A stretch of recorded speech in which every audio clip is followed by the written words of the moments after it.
खिसियाई बनु चढ़ते दशहरा कौन कमी भइल बाटे बोला रानी तहारा। बहुत अच्छा।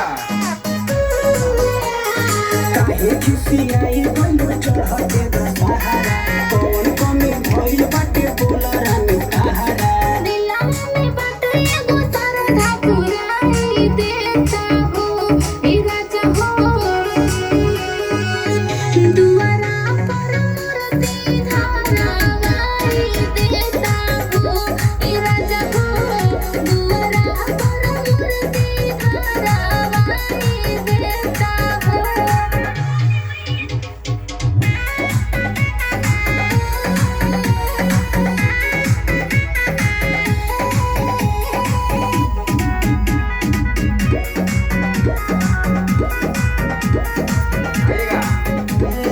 मैया के मूर्ति धरावे में लागी रानी खर्चा हो भारी।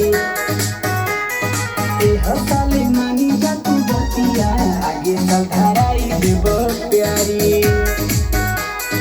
मैया के मूर्ति धरावे में लागी रानी खर्चा हो भारी। साले मानी जा तू बतिया आगे चल धराई देव प्यारी।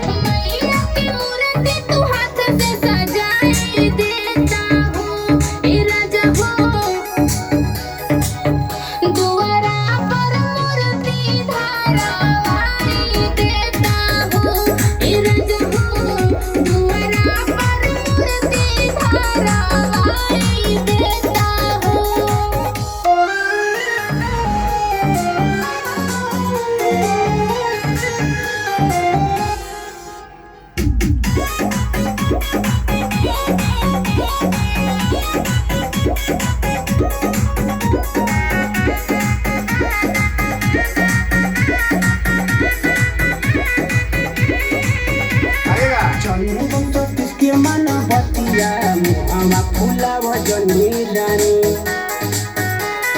चितवैतना करेलु करे जा त मूर्ति धराई देत बानी। चंदन सतीश के मन बतिया मुहावा फूला वजनी रानी। चितवैतना करेलु करे जा त मूर्ति धराई देत बानी।